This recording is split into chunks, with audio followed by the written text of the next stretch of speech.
최근 북한의 미사일 발사 등 무력 시위가 잇따르며 다양한 군사 용어가 언론에 등장합니다. 도대체 뭘 쐈다는 건지 명확치 않고 보도에 쓰이는 용어 자체도 어려워서 혼란스럽습니다. 오늘 덕후에서는 미사일과 같은 발사체 용어를 하나하나 정리해 보겠습니다. 먼저 미사일에 대해 설명드리겠습니다. 미사일은 추진체가 부착돼 있고 통제소에서 조종할 수 있도록 유도 기능이 탑재돼 있는 무기를 말합니다. 발사 때 방향, 거리를 계산할 뿐만 아니라 발사 이후 비행 특성을 조절하는 유도 기능으로 목표물을 타격합니다. 추진력이 강하기 때문에 속도가 빠르고 무거운 탄두를 실어 보낼 수 있습니다. 지난 5월 북한이 1년 반 만에 미사일을 쐈을 때 정부는 처음에 발사체라고만 했습니다. 하지만 언론 등에서는 북한판 이스칸데르라고 보도했습니다.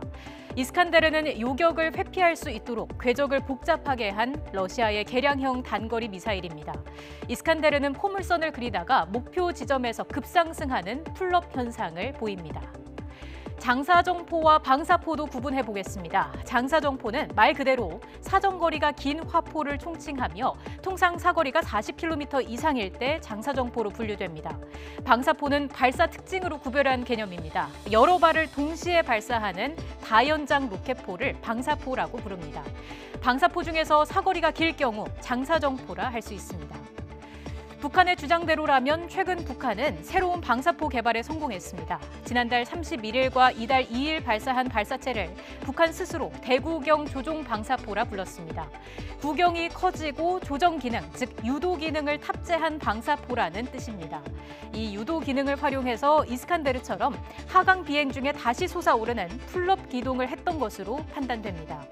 유도 기능은 미사일 고유의 특징이었지만 북한의 발표가 사실이라면 미사일과 방사포의 경계가 모호해졌다고 할 수 있습니다.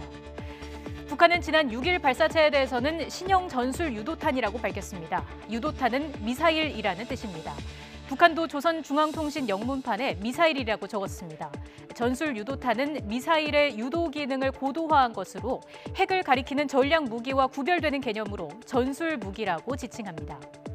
방사포와 유도탄, 이름만 보면 다른 개념입니다. 최근 4번 발사 중 앞선 3번은 해상으로, 6일에는 내륙을 가로지르는 발사를 했다는 점에서 무기 하나에 대한 실험의 난이도를 높여온 것이 아닐까 추정할 수 있습니다.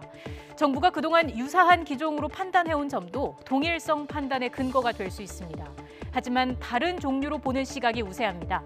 다른 종류로 보는 전문가는 중국과 러시아의 도움으로 두 종류의 신형 무기를 단기간에 개발했을 것으로 추정합니다. 직접 들어보시겠습니다.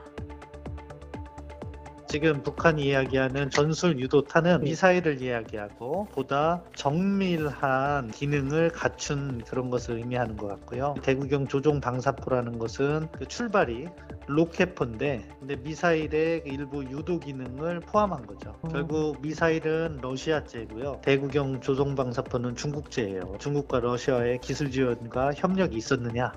그것도 우리가 지켜봐야 될 부분이고요. 그렇지 않고 이렇게 혼자 개발해서 빠른 시간 내에 개발하기는 쉽지 않거든요.